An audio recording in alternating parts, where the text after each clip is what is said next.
Senhor da vida, permite que nos reunamos em Teu nome, nesta noite bendita de felicidade e esperança, para manifestar-te nossa gratidão imperecível.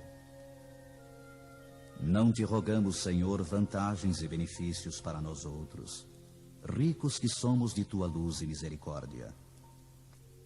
Mas suplicamos ao Teu coração augusto, nos sejam concedidos os dons do equilíbrio e da equidade, para que saibamos distribuir nossa divina herança e não dissipemos em vão a glória de Tuas dádivas. Fortifica-nos a noção de harmonia para sermos cooperadores leais de Teus santos desígnios. Erguemo-nos do abismo do passado por Tua vontade vigilante, e aqui nos encontramos para servir-te. Entretanto, Pai, vergados ao peso das inclinações humanas, por nós cultivadas durante milênios, não prescindimos de Tua disciplina e de Tua força paternal. Dá-nos o clima sadio da libertação de nós mesmos. Magnetizados pelas nossas recordações do pretérito, nem sempre que compreendemos a vontade soberana e criteriosa. Anula-nos o personalismo inferior para que a consciência do universo nos esclareça o coração. Levanta-nos o raciocínio para mais alto entendimento. Faze-nos vibrar no campo de Teus divinos pensamentos. Puseste em nossa boca o verbo construtivo. Encheste-nos a alma de luz e tranquilidade a fim de colaborarmos em Tua obra. Deste-nos, neste pouso de amor fraterno, companheiros dedicados ao bem, e em torno de nossa tarefa pequenina, colocaste a multidão dos aflitos e sofredores. Ó Senhor, como somos felizes pela possibilidade de ministrar em Teu nome consolações e esclarecimentos. Contudo, nós Te imploramos inspiração e roteiro, considerando as responsabilidades dos que Te recebem a mordomia da salvação. Ensina-nos a agir desapaixonadamente.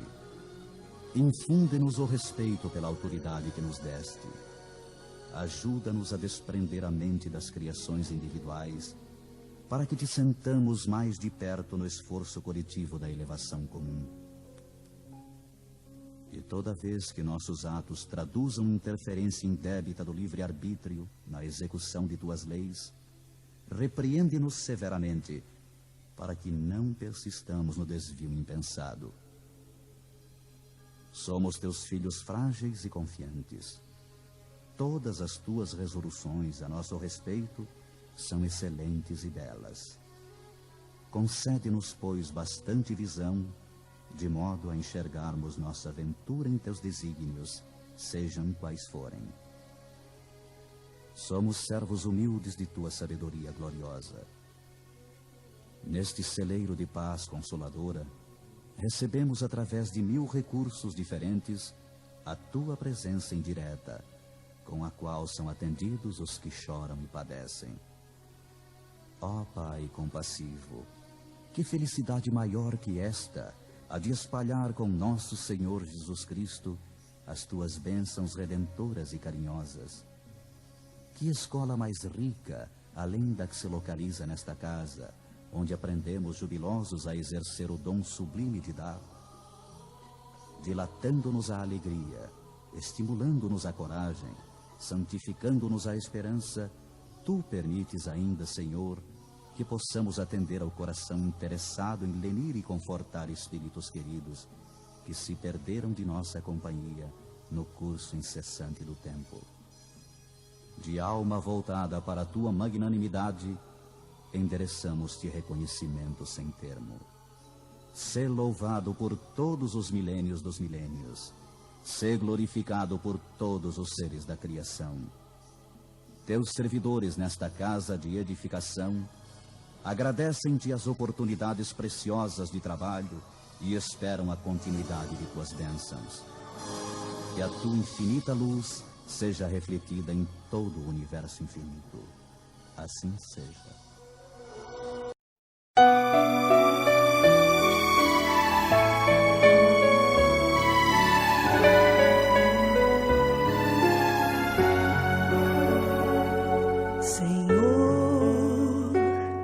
Fazei-me um instrumento de vossa paz. Onde houver ódio, que eu leve o amor. Onde houver ofensa, que eu leve o perdão. Onde houver discórdia, que eu leve a união. Onde houver dúvida, que eu leve a fé. Onde houver erro, que eu leve a verdade. Onde houver desespero, que eu leve a esperança. Onde houver tristeza, que eu leve a alegria. Onde houver trevas, que eu leve a luz. Ó Mestre, fazei que eu procure mais consolar que ser consolado,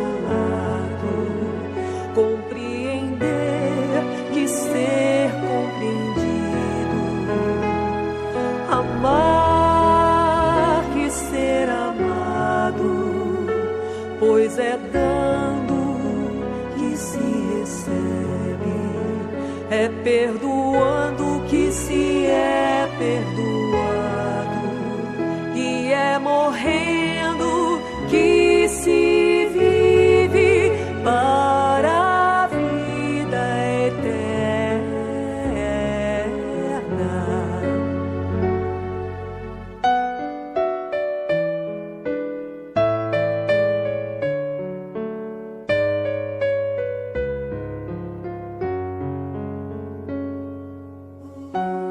Senhor, fazei-me um instrumento de vossa paz. Onde houver ódio, que eu leve o amor. Onde houver ofensa, Senhor, que eu leve o perdão. Onde houver discórdia, que eu leve a união. Onde houver dúvidas, que eu leve a fé. Onde houver erro, Senhor, que eu leve a verdade. Onde houver desespero, que eu leve a esperança. Onde houver tristeza, Senhor, que eu leve a tua alegria. Onde houver trevas, permita, Senhor, que eu leve a luz.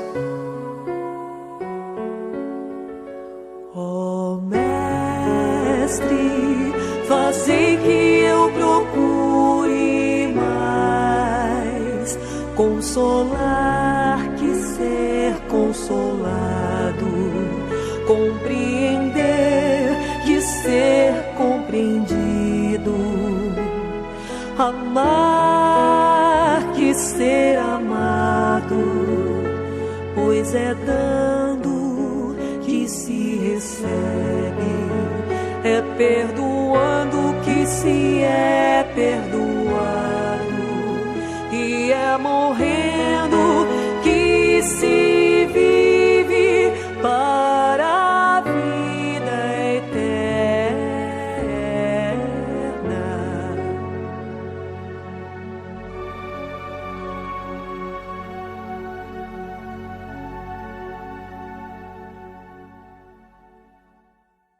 Todos nós conhecemos o ditado popular, bastante conhecido, que diz o seguinte: diga-me com quem andas e te direi quem és. Quando o assunto é obsessão, talvez a gente deva inverter aqui a ordem do ditado, reconstituí-lo em outros termos. Diga-me quem és e te direi com quem andas, porque nós somos ímãs ambulantes irradiando o tempo inteiro sinais na forma de pensamentos e emoções que se consolidam dependendo da intensidade e da frequência na nossa psicosfera, determinando respostas. Nós atraímos, a partir dos sinais emitidos, aqueles que conosco vibram na mesma sintonia. Neste e em outros mundos, nesta e em outras moradas do Pai, nós sempre haveremos de reconhecer uma condição importante: nunca estamos sós. Mesmo em mundos mais evoluídos, haverá aqueles seres mais quintessenciados que poderão se fazer visíveis, tangíveis ou não, mas estão intercambiando informações, influências e energias com os seres mais densificados na matéria. Nunca estamos sós. Se tivéssemos o dom de perceber tudo o que ocorre à nossa volta, provavelmente não teríamos estrutura psíquica para suportar a carga de informações que ocorrem o tempo inteiro por intermédio de várias, múltiplas companhias simpáticas ou antipáticas a nós. Essa informação, nunca estamos sós, remete a uma lembrança de uma jornada parecida como essa em Gramado, que teve lugar, se não me engano, em Olinda, Pernambuco, quando um psicólogo, conferencista espírita, relatou um episódio curioso no atendimento a uma pessoa que não é espírita e que recebeu essa informação certamente da pior maneira possível numa casa espírita, a de que nunca estamos sós, nunca estamos sós, e respondeu a essa informação de uma forma desequilibrada.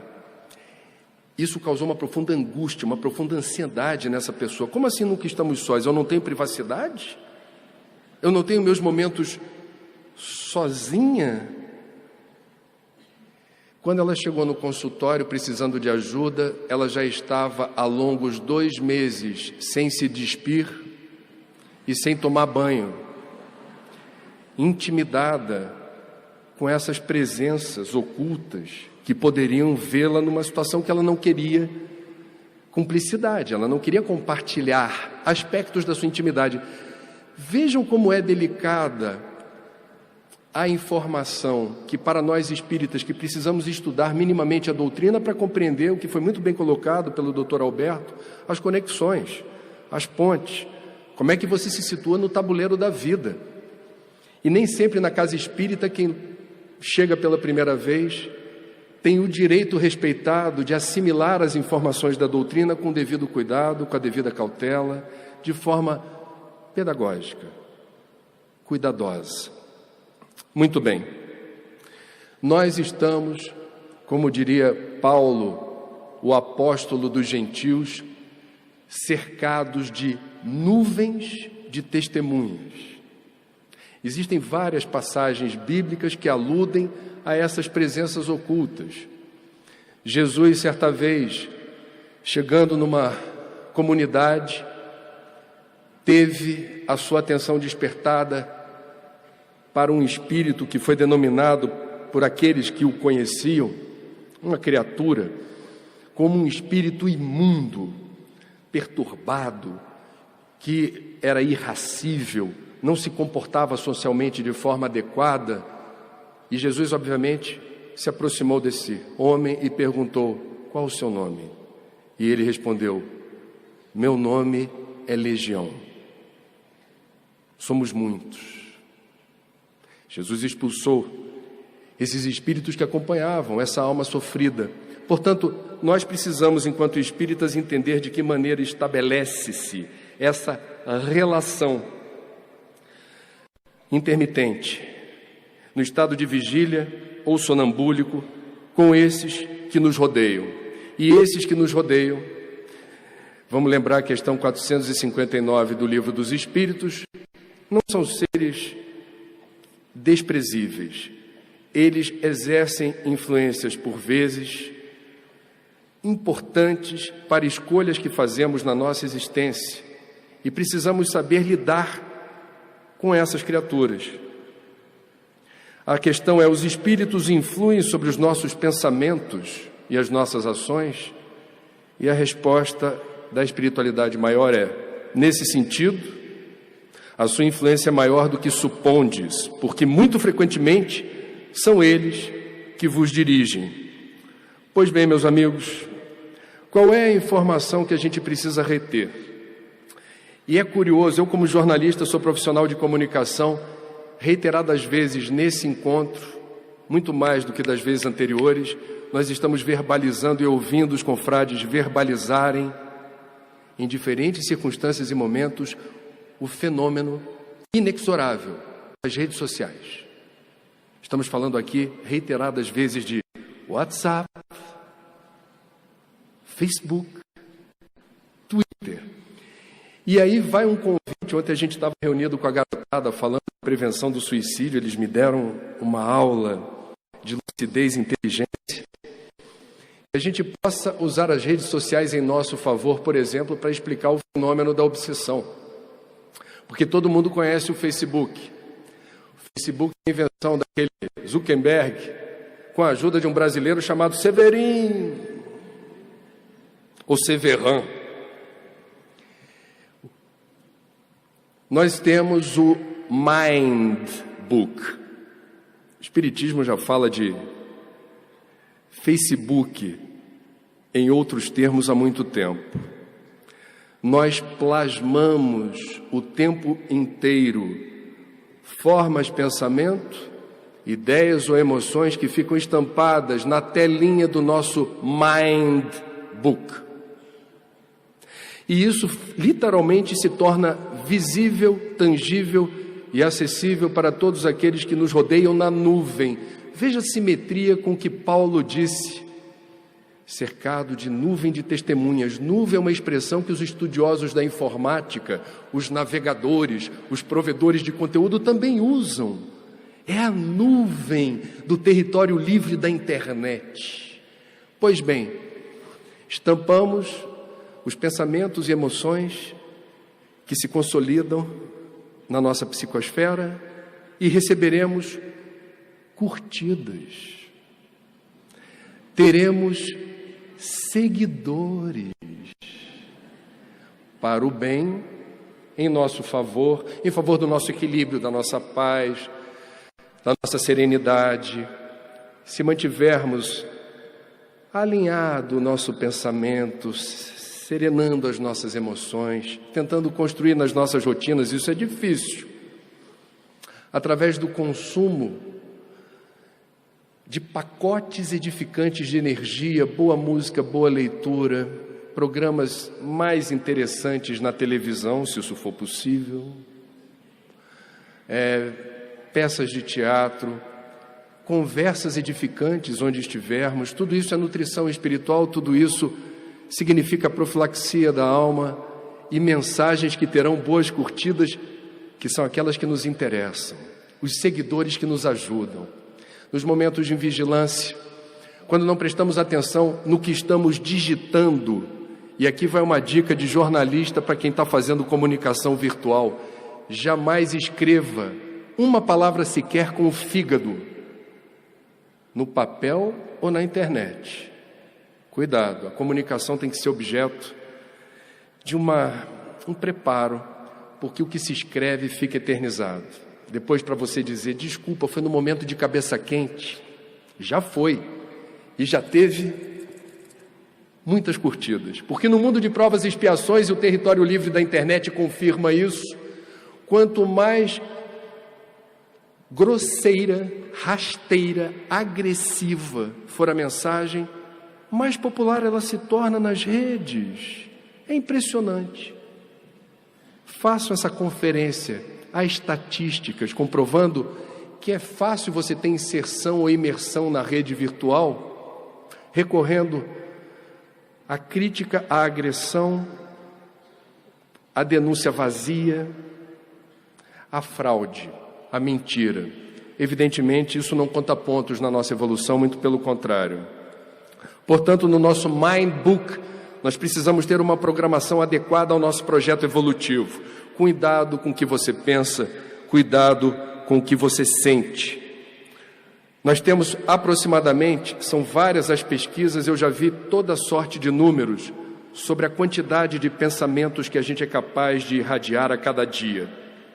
São milhares. Tem pesquisas que falam que no mínimo são 15 mil. Outras pesquisas dizem que são no mínimo 70 mil. Portanto, nós somos uma linha de montagem incessante de pensamentos que, na maioria dos casos, não temos sequer consciência de que eles estão em processo de ebulição. Razão pela qual precisamos nos manter vigilantes. Autogestão. Capacidade de se conduzir na Terra, entendendo que o pensamento para o espírita não é subjetivo. O pensamento para o espírita tem força e direção. Ele se propaga numa velocidade superior à da luz, ele tem uma determinada frequência, ele pode determinar, nesse universo de Deus onde todos estamos conectados, bem-estar, paz, alegria, saúde, ou ele pode determinar pessimismo, falta de esperança, ideias suicidas e outras vibrações que não encontram sinergia com a vida e com a luz. Obsessão vem do latim obsedere, que significa cercar, envolver algo ou alguém. Do ponto de vista espírita, obsessão significa uma intervenção invariavelmente negativa para quem é alvo dessa energia. É um estudo complexo que não se restringe à ação de desencarnados sobre encarnados. Isso vai longe. Desencarnado para encarnado? Sim. Da mesma forma, um encarnado pode obsidiar um desencarnado. Desencarnados podem obsidiar uns aos outros. Encarnados podem obsidiar uns aos outros, e nós temos ainda o fenômeno da auto-obsessão. Então vejam como esse estudo é complexo. No Rio de Janeiro, no centro espírita que eu frequento, há alguns anos atrás, ocorreu um caso que nos causou uma certa perplexidade. O caso era de um garoto, adolescente, de 16 anos, que se matou na casa da própria mãe, no quarto dela. Os pais eram separados. Alguns anos depois, esse rapaz aparece no trabalho mediúnico e conta a seguinte história. Eu me encontro ainda muito perturbado, mas eu já sou alvo dos cuidados de espíritos socorristas que tentam me levar para um lugar numa cidade espiritual onde o meu tratamento se dará de forma mais completa. Entretanto, eu não estou conseguindo fazer essa viagem, eu não estou conseguindo acompanhá-los, porque os pensamentos e as emoções dos meus pais impedem que eu faça esse movimento.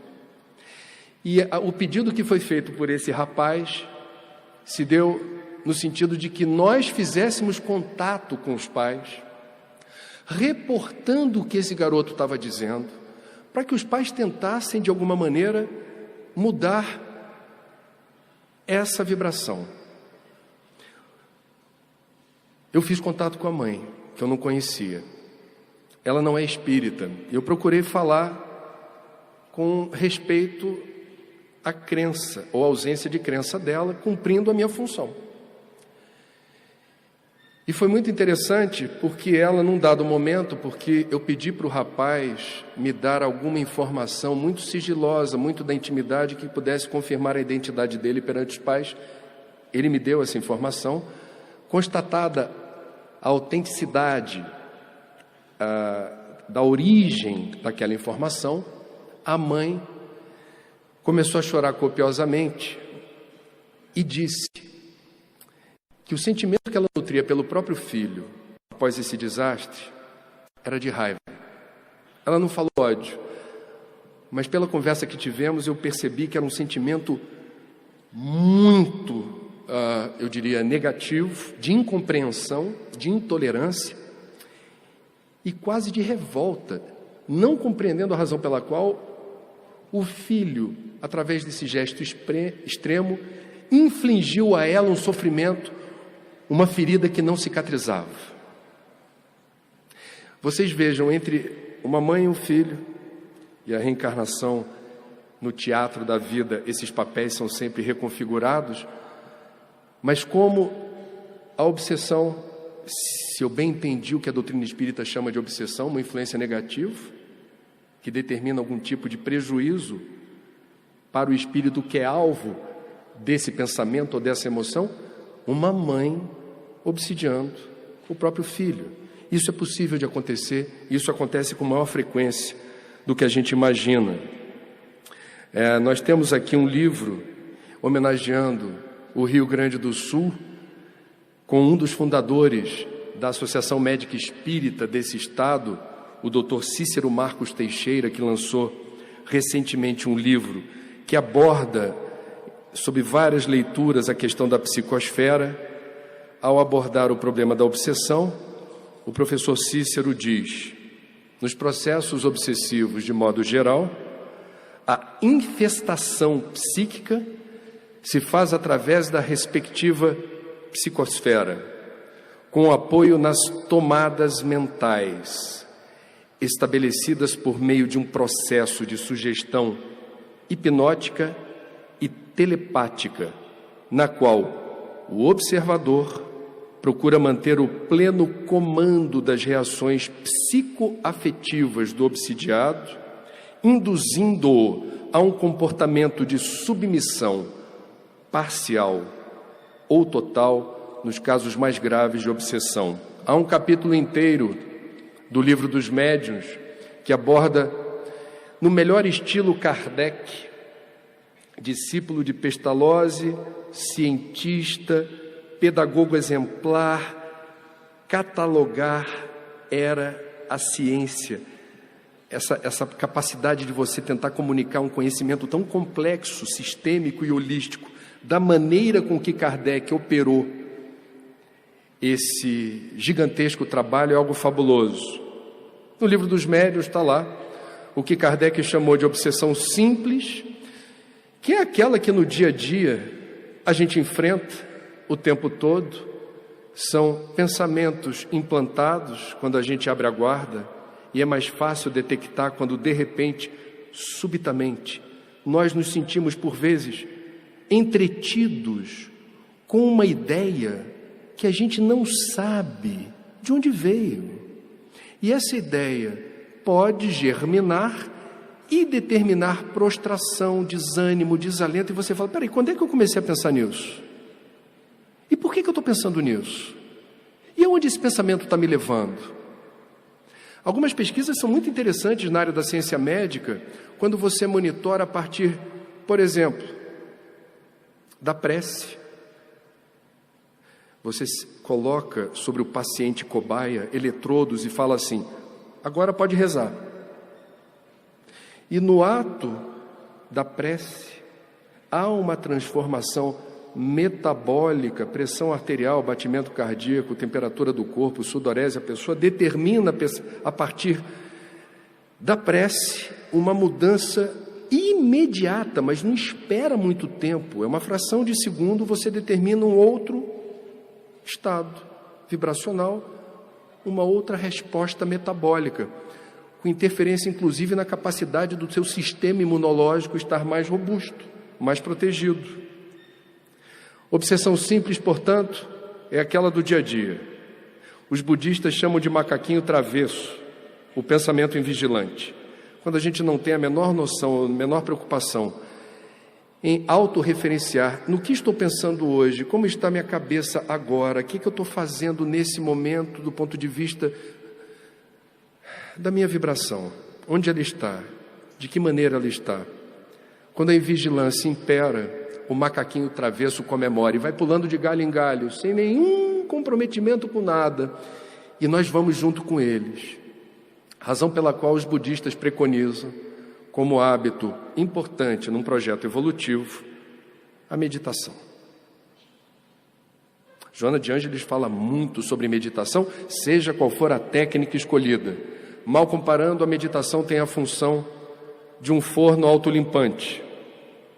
Ela determina a partir, ou você prestando atenção na sua respiração, ou você repetindo mentalmente um mantra que distrai os sentidos e permite que você, com foco, dilua todas as impurezas, todos os pensamentos que ocupam espaço. Nós estamos limpando o HD. Nós estamos instalando um antivírus. A mente é tábula rasa. Ou a gente assume o comando da programação, ou não faltarão candidatos à programação da nossa mente. A gente precisa ter, portanto, alguma disciplina, no sentido de não confiar a terceiros o que é ônus de quem está vivo, encarnado, e mesmo na condição de desencarnado, não abrir mão do seu GPS. Você precisa ter o controle de onde você está e para onde você vai. Obsessão simples é do dia a dia. Kardec fala ainda da fascinação e da subjugação. São outros gradientes de interferência ou de influência que podem determinar nos estágios mais avançados a perda do controle de certos movimentos do corpo.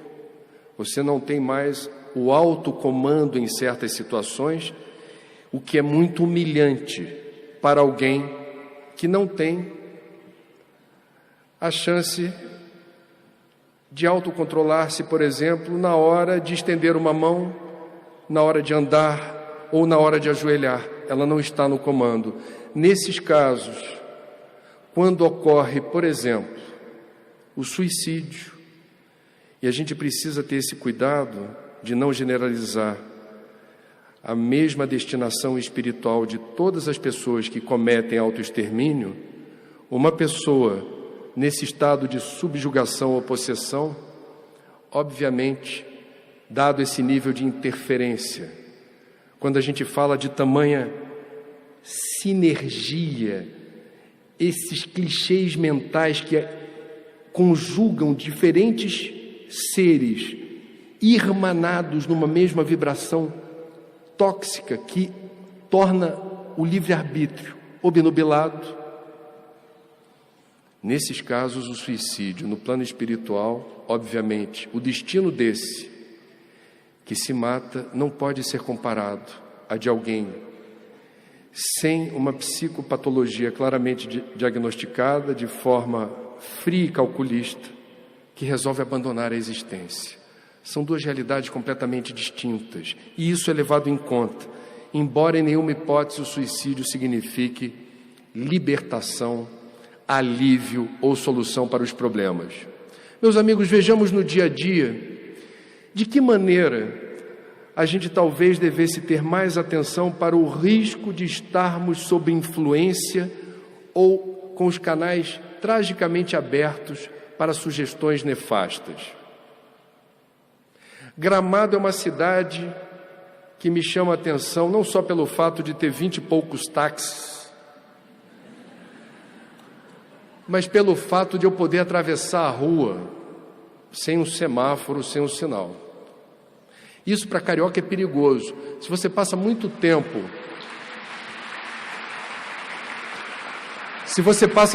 em Gramado de férias, volta para o Rio, com esse condicionamento, você é candidato a uma desencarnação precoce em circunstâncias muito violentas. Então, o que é o trânsito no Brasil? O que é o trânsito nas grandes cidades? O que se convencionou chamar de neurose urbana virou um clichê. Tudo é neurose urbana. A gente não sabe o que é o condicionamento terrível de você entrar num automóvel numa cidade brasileira e ir para o trabalho ou para outro lugar. Esse é o momento que a gente precisa parar e pensar se não seria adequado, nessa circunstância específica, reforçar a vigilância, a sintonia, fazer uma prece antes de ligar o motor do carro e outra de agradecimento. Quando você chega no trabalho e no meio do caminho não alterou o seu psiquismo, o seu estado emocional porque levou uma fechada, porque um pedestre, um ciclista de forma inadvertida quase foi atropelado por você e ele estaria errado. Você não quis brigar com outra pessoa numa situação banal e trivial no trânsito. Eu não vou dizer o nome, vocês conhecem porque é da televisão, não vou cometer essa inconfidência, mas é uma pessoa que tem o rosto, a voz e a postura de uma pessoa de muita paz. E ela, certa vez, no corredor da emissora, disse para mim: eu hoje, André, descobri algo terrível a meu respeito. Eu me envolvi num acidente de trânsito. Quem bateu em mim estava errado. Aí ele já se transtornou. Ele ficou meio alterado quando disse assim: quem bateu em mim estava errado. Nós dois saímos do carro e não nos entendemos.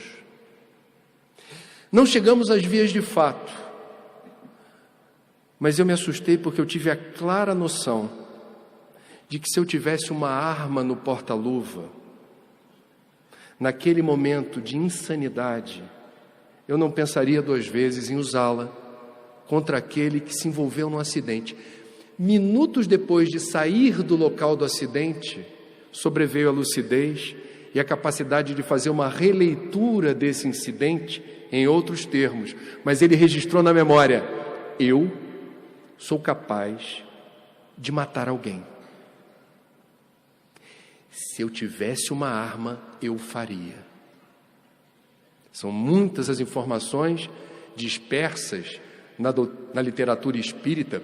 Mais uma vez, Joana de Ângeles, ela, dentro da série psicológica, em mais de um livro psicografado por Divaldo, lembra essas oscilações que ocorrem o tempo inteiro no nosso padrão mental, do estado de lucidez, autocentrismo, serenidade. Numa fração de segundo, a nossa mente se dispersa e nós somos capazes de fazer elucubrações, arquiteturas mentais, plasmar situações ou ir fantasiar histórias absolutamente surpreendentes.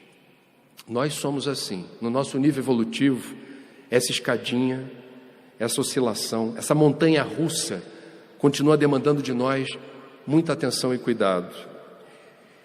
Hoje, em 2015, melhor dizendo, é curioso isso, está completando exatamente 65 anos de um desenho do Pateta, lançado pelos estúdios Disney, no dia 30 de junho de 1950, estava lá o personagem Duffy, o Pateta, no melhor estilo Pateta, enquanto pedestre, de repente pega a chave do carro e entra no carro e se transforma, vocês se lembram, num monstro.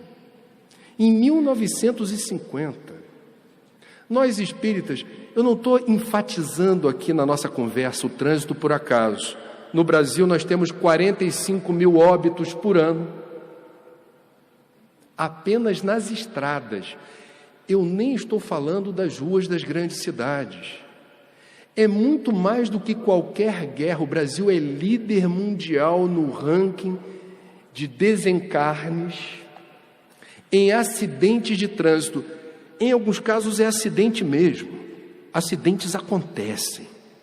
Agora, enquanto jornalista espírita, quando a gente vai investigar as circunstâncias de certos acidentes, nos chama a atenção como a conjugação de certos fatores conspirou deliberadamente para aquilo acontecer de forma suspeita. Quando um caminhoneiro toma arrebite ou cheira cocaína, ou toma qualquer bebida repleta de cafeína, para passar 2, 3 dias acordado no trânsito, para fazer o transporte de carga, o que aparece na Mind Book? O que aparece na tela mental dessa criatura? Que com as razões dela, talvez até nobres, eu preciso pegar esse frete, eu preciso levar dinheiro para casa, assume uma condição de vulnerabilidade e de risco para si e para os demais. Que pressa justificaria tamanha displicência com a própria vida e com a vida dos outros? O que leva um pai de família, quando o filho passa no Enem, porque tem posses, a dar de presente para o filho o primeiro veículo com muitas cilindradas e potência? O que faz um jovem ter o direito concedido pelo pai de dirigir nas ruas de uma cidade um utilitário 4x4 em alta velocidade, que é o que a gente vê como padrão, é quase uma norma? Famílias ricas esperam o momento adequado para presentear o filho ou a filha com um carro que não é um veículo de transporte, não é um meio de transporte, é um símbolo de status, prestígio e poder, que nas mãos erradas, em momentos de vulnerabilidade e de risco, se transforma numa arma capaz de matar muito mais do que 45 mil pessoas por ano. Nós temos certamente, meus amigos, em parte dessas estatísticas, influências que não são em favor da vida. Nós temos a ideia suicida presente. Vivemos um momento difícil na economia do Brasil, crise econômica e crise política, e a influência negativa, por vezes, ocorre quando uma pessoa perde o emprego, se sente humilhado. Se é homem, naquela sociedade machista e patriarcal que eu disse ontem, perde a condição de chefe de família ou provedor da família, e nesse estado de espírito abre a porta. Mind control. O que está estampado na psicosfera? Eu sou menos do que eu gostaria de ser, eu estou me sentindo humilhado, eu estou me sentindo inferior, eu não estou de bem com a vida.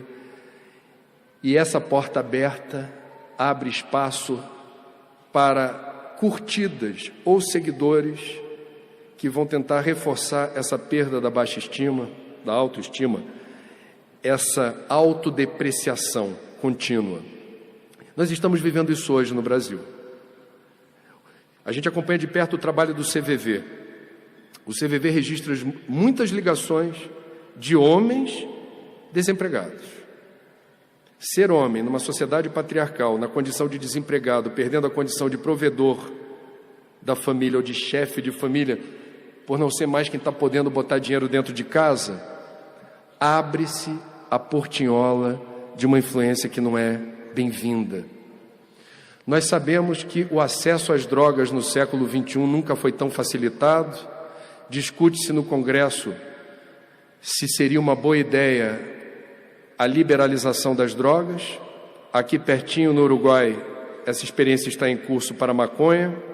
Há um debate nos meios médicos e acadêmicos sobre se convém o Estado dispensar precioso tempo, dinheiro e recursos no combate ao usuário.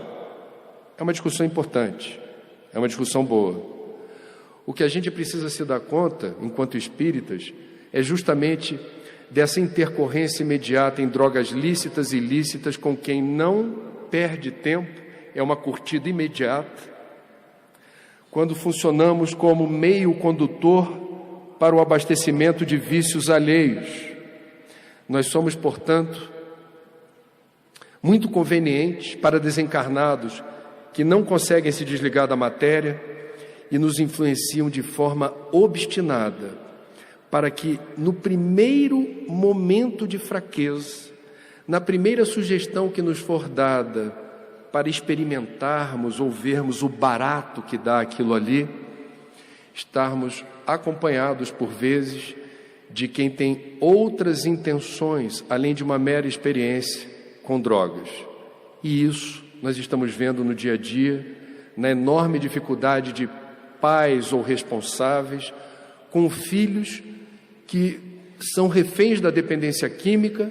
O tratamento não é rápido, é doloroso. O Brasil não está preparado para enfrentar a multidão de jovens ou adultos dependentes químicos. É constrangedor que no Brasil, na área da saúde pública, estejamos tão mal aparelhados para enfrentar essa realidade. Pais ou responsáveis que têm posse internam ou colocam sob os cuidados médicos 24 horas por dia nas clínicas que não são baratas. Classe média, classe pobre, vai recorrer a instituições que eventualmente prometem duchas de água fluidificada, ou rezas, ou correntes, ou outras coisas que não darão o resultado esperado. Essa é uma realidade que a gente precisa também, enquanto espírita, interferir. Nas relações amorosas é comum a gente ver o destempero, o desequilíbrio que surgem a partir do ciúme doentio. O ciúme é o território aberto da influência negativa que corrobora em favor do destempero fatal. Quantos e quantos casos de homicídio ou tentativa de homicídio ou de agressões graves têm lugar a partir da ilusão de que o outro me pertence. O outro é meu. Se o outro age de uma forma que não me agrada, se eu vou registrar isso como uma traição em alto grau, eu me julgo no direito de retaliar. Mahatma Gandhi disse certa vez, ele fez aniversário essa semana, que se for para vingar o olho por olho, dente por dente, não sobraria nenhum de nós. É óbvio que esse não é o protocolo de resposta que se espera de um espírita. Precisamos fazer diferente. Precisamos prestar atenção no que está acontecendo à nossa volta. Meus amigos, o que fazer? O que os espíritas precisam fazer para reforçar essa couraça protetora, lidando de forma a mais saudável possível com essa situação? Nós preconizamos como importante o exercício do culto do Evangelho no lar. O culto do Evangelho no lar é essa tentativa, quando realizada não como receita de bolo, mas como algo que parte do coração e irradia à sua volta num dia e num horário da semana, onde você não vai atender telefone celular ou fixo ou interfone, televisão e som estão desligados, e você vai estar fechado para balanço, de preferência na sua residência, para naquele momento pedir, louvar, agradecer. Você faz do jeito que você quiser. A leitura de uma página que não faz ser aberta ao acaso, de preferência de obras edificantes, recomenda-se do Evangelho segundo o Espiritismo. Lê em voz alta, porque não é só para você. Quem está ali precisa escutar, e eventualmente quem está ali nem tem ligação com a sua casa ou sua família. É alguém que, porque você é disciplinado e faz o culto do Evangelho no lar na hora certinha, é conduzido até o seu ambiente doméstico para ouvir de um encarnado aquilo que precisa ser dito. Essa é a profilaxia da nossa casa. Nossos guias e mentores estabelecem contato e irradiam a partir do nosso ambiente doméstico fluidos de paz, de amor, de cura, de equilíbrio, higienizando, limpando, retirando miasmas e formas de pensamento que, quando acumulados, podem determinar, invariavelmente determinam, estados patológicos, insônia, inapetência, desânimo, prostração, eventualmente ideias suicidas. É possível fazer diferente. A prece para os espíritas não pode ser recitada. A prece para nós espíritas não prescinde de palavras bonitas, não prescinde de poesia, não prescinde de longos textos. Precisamos reportar o que o nosso coração está sentindo direto, com o canal aberto, com Deus. Algo que incomodou bastante a Inquisição vigente no século XIX a partir da doutrina espírita é que nós dispensamos intermediários. Nós não precisamos de sacerdotes, nós não precisamos de velas ou rituais. Nós estabelecemos canal direto com Deus, a hora e no momento, no lugar em que nós quisermos. Façamos bom uso disso. Eu tive um colega de mocidade que era bancário. Ele era mais velho do que a gente. Era o nosso, na verdade, instrutor, facilitador. Ele contou numa reunião de mocidade e a gente achou muita graça. Ele falou: o melhor lugar que eu descobri para me conectar com o alto no meu ambiente de trabalho é o banheiro. É o lugar da trégua. E é o lugar onde eu me refugio nos momentos difíceis. A gente morreu de rir, era todo mundo garoto, garota, falando assim, você está de brincadeira, que isso, tem outro lugar não? Por que não? Era o lugar que ele encontrou o refúgio, a paz necessária para sair de um momento onde, provavelmente pela psicosfera hostil, ele conseguiu virar o jogo e não mais receber curtidas ou seguidores. Não, eu não quero essas curtidas, eu não quero esses seguidores. O banheiro pode ser a solução, se não a outra, é por aqui que eu vou.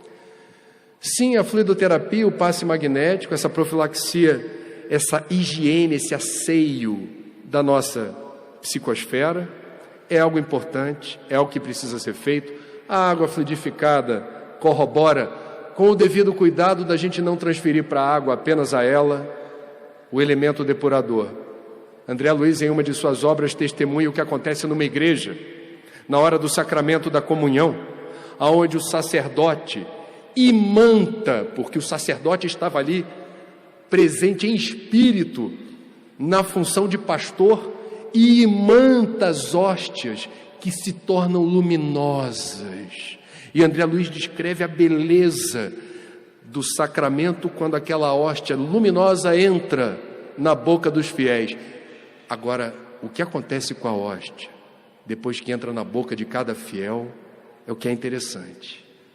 Porque os fiéis católicos, no caso, que estavam em harmonia com a vibração desse pastor e do sacerdote, esta hóstia tinha o poder de irradiar luz para dentro. Era de fato uma comunhão. Era o corpo de Cristo presente e a hóstia imantada daquela energia que encontrou ressonância com a vibração do fiel. Mas na maioria das pessoas que estavam na fila, essa hóstia se apagava ainda na garganta.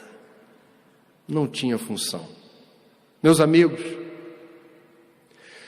para encerrar, é importante que a gente não replique no Espiritismo o que trouxemos de outras tradições.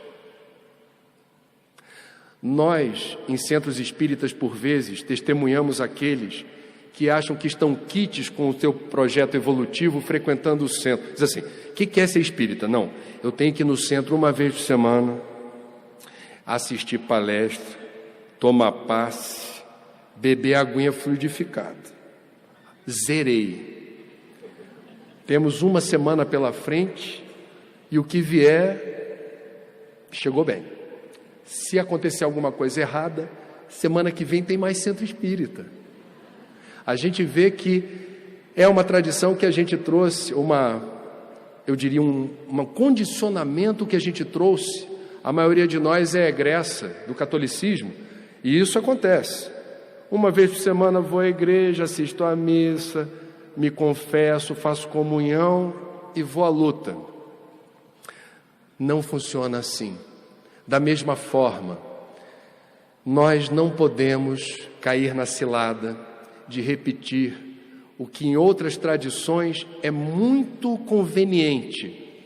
A culpa é do diabo, é do capeta, a culpa é daquela entidade diabólica. E aí a gente consagra tempo e energia para tentar expulsar uma força aleatória que vem de fora para dentro.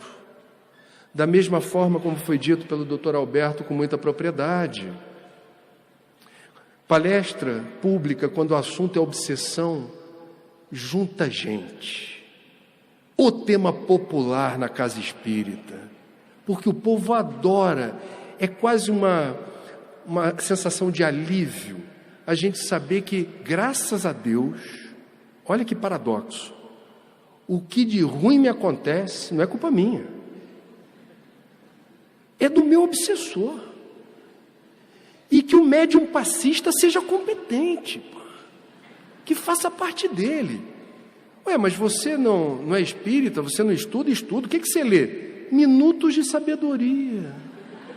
Todo dia eu abro uma pagininha ali, mas fico ligado. Com todo respeito, foi o próprio Kardec quem nos assinalou o que na visão dele, vamos combinar que ele tem autoridade absoluta para dizer o que é ser espírita. Reconhece-se o verdadeiro espírita pela força, pela coragem, pelo empenho que consagra na superação das próprias imperfeições e pelo estudo que precisa fazer para a compreensão de uma doutrina que simplesmente revela as leis que regem a vida e o universo. Não é trivial, não é simples, não é fácil, não é tarefa para uma encarnação. Viver é um privilégio, mas viver implica em responsabilidade. A primeira delas, eu sou o senhor do meu destino. O livre-arbítrio é soberano. Evolução é mérito. Façamos nós a nossa parte e não terceirizemos a solução para aquilo que a gente posta a cada segundo no nosso Facebook espiritual. Obrigado pela atenção.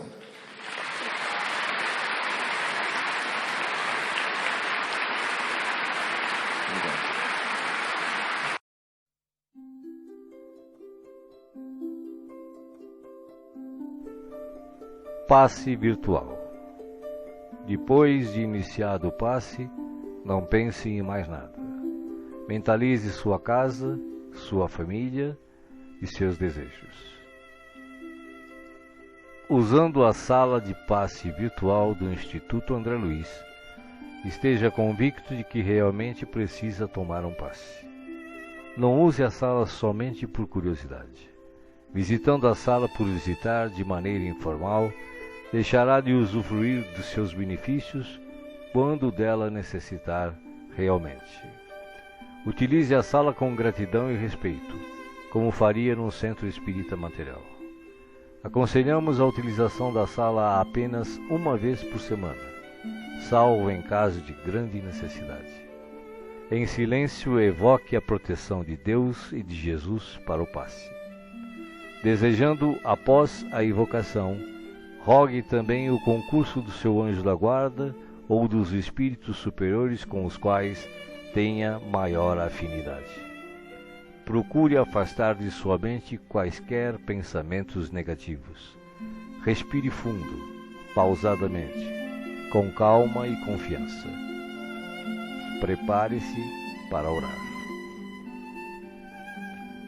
Ore com Jesus. Pai nosso, que estás no céu, santificado seja o teu nome.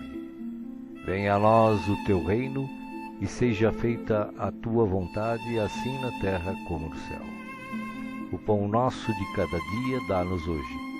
Perdoa as nossas dívidas, assim como nós perdoamos os nossos devedores. Não nos deixeis cair em tentação, mas livrai-nos do mal. Porque teus são o reino, o poder e a glória para sempre. Assim seja. Vamos dar início ao passe. Como as folhas envelhecidas se desprendem das árvores, deixe os sentimentos que já não servem mais se soltarem de você suavemente, mas de forma inexorável. Pequenos pontos de sofrimento e que se chamam amargura, tristeza, raiva, decepção, se vão de sua mente um a um para não mais voltar. O vento da vida leva-os para longe sem que possam retornar e refazer o vínculo pernicioso. Pouco a pouco a árvore de suas emoções vai se esvaziando de negatividade até mostrar-se limpa e pronta para a renovação.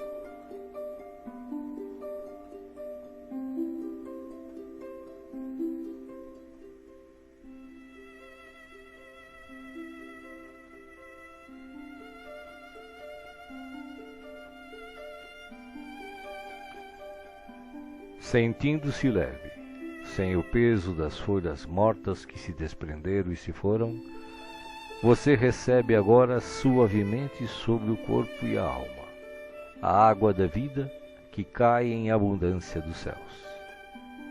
Esta água limpa, higieniza, purifica, desobstrui e tonifica todas as células do seu ser. Nada fica fora da sua ação renovadora.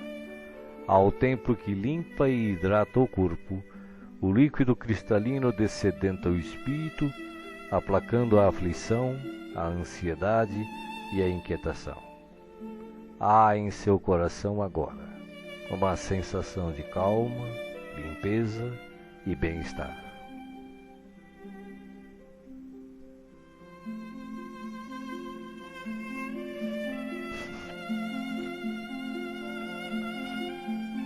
Um leve frio, e eis que o sol de Deus surge para aquecer e aconchegar. Os raios cariciosos penetram-no por inteiro, aquecendo-o ternamente qual materno abraço, proporcionando conforto e segurança ao coração. Neste momento, o amor maior aquece o seu ser, afastando o gelo de toda e qualquer aflição. Nenhum outro sentimento que não o de alegria e confiança assomam à sua mente agora.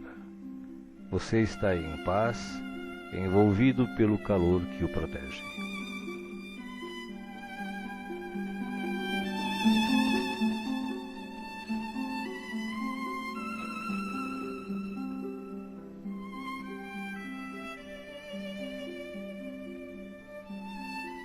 Do coração da vida, flores perfumadas para você. De alma grata e feliz, recolha as pétalas coloridas que penetram o seu ser e restauram sentimentos e emoções. Felicidade, esperança, fé, coragem e determinação passam a significar novamente vontade de viver. Mas além do perfume e da cor, a natureza neste momento lhe envia o que possui de melhor, a capacidade infinita de restaurar-se em sublime beleza, ainda quando os golpes do mal parecem decretar-lhe o fim.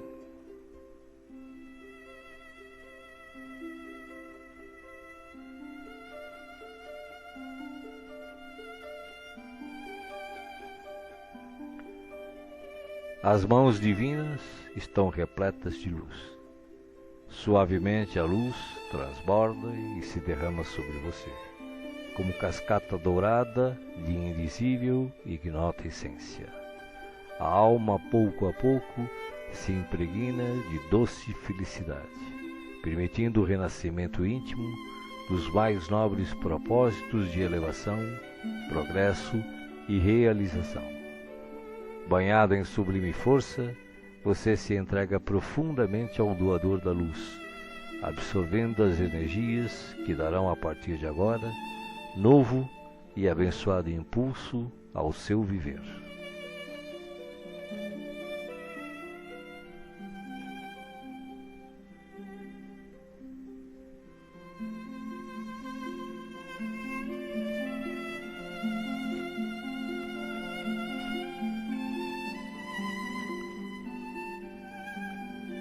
Sinta agora à sua volta a presença de Jesus, que te pergunta: me chamastes? Estou aqui. O que queres de mim hoje? De que precisas? Peça, meu filho, peça, minha filha. Estou aqui para ajudar. Faça agora o seu pedido especial a Jesus, enumerando os problemas e as dificuldades que o afligem. Escutei o que pedistes, com amor e atenção. Agora, conto com a tua fé, a tua confiança em mim, para a solução dos teus problemas. Vai em paz. Te acompanharei com os olhos, não te perderei. Creia em Deus, creia também em mim. Estarei com você todos os dias, até o fim. Seja feliz. Deixo-vos a paz, a minha paz vos dou. Não vou-la dou como o mundo a dá. Não se turbe o vosso coração. Crede em Deus, crede também em mim. Não se turbe o vosso coração, nem se atemorize. Eu sou o caminho e a verdade e a vida.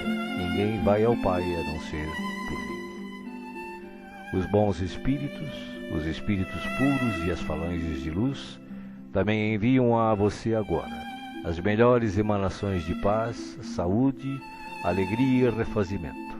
Do mais altos, desde as mais belas cidades espirituais até a morada dos anjos, em uníssono com o Criador, uma radiosa luz o envolve plenamente.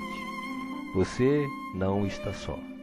O universo inteiro pulsa o amor de que se constitui, e este amor quer tocá-lo agora, em toda a sua plenitude, para que os problemas, as dores, as enfermidades e as dificuldades em geral sejam afastadas em favor da sua paz e renovação.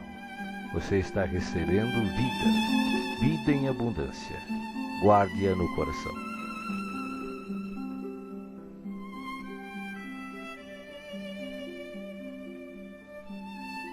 O passe está sendo finalizado. Respire pausadamente e repita agradecido. Obrigado, Senhor, por este dia. Que ele me seja produtivo e feliz, como tu desejas. Assim seja.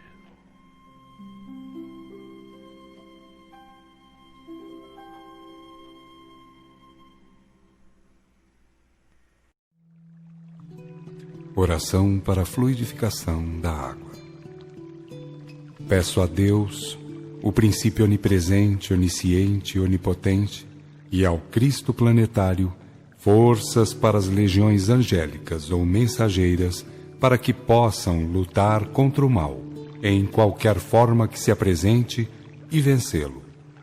Como não existe merecimento fora do respeito à verdade, ao amor e à virtude, prometo aplicar esforços no sentido de viver a lei de Deus, compreender e imitar o verbo exemplar e cultivar nobremente os dons do Espírito Santo, carismas ou mediunidades, sem os quais não pode haver a consoladora revelação.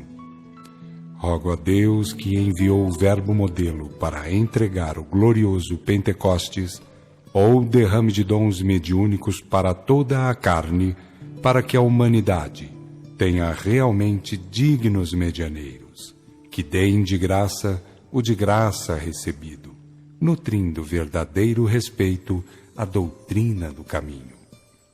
Como encarnado, sujeito a necessidades, doenças, dores, aflições, e também sujeito à morte física e responsabilidade perante a justiça divina, rogo o dom do bom discernimento espiritual, assim como rogo para o corpo as energias e os fluidos a serem depositados nesta água.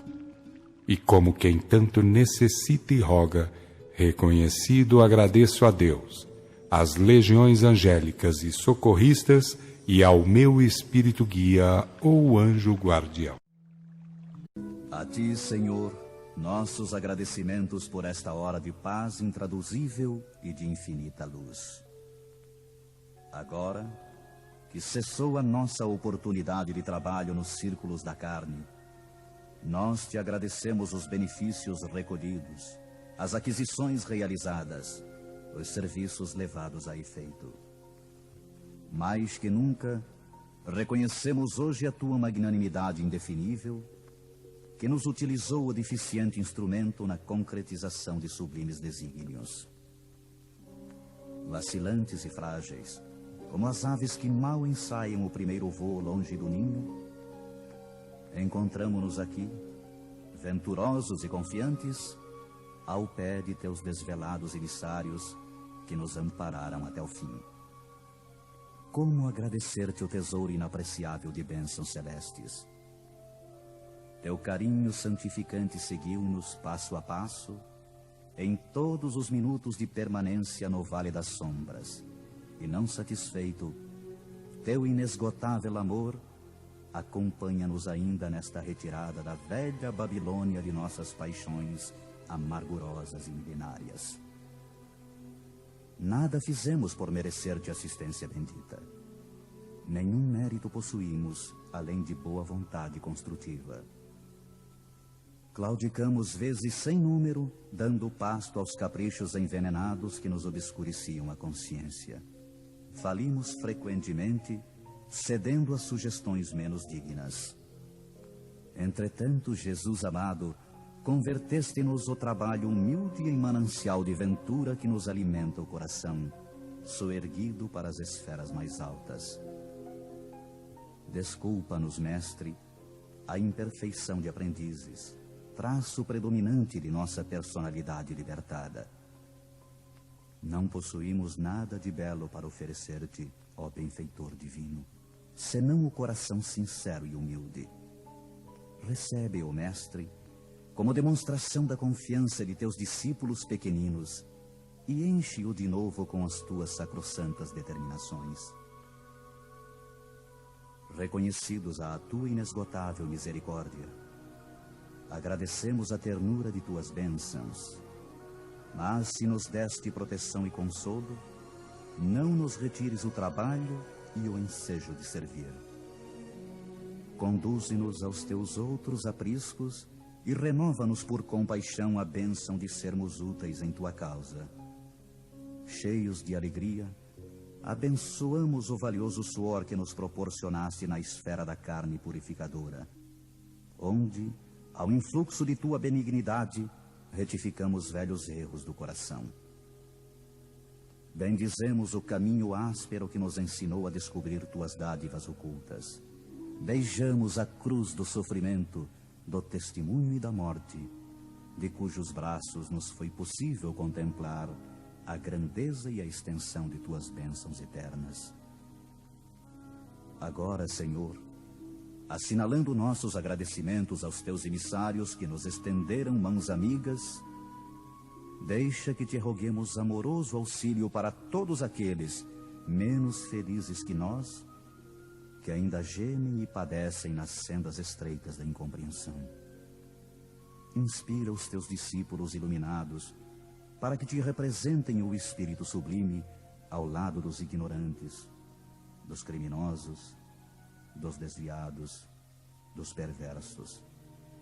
Toca o sentimento de caridade fraternal dos teus continuadores fiéis para que continuem revelando o benefício e a luz de tua lei.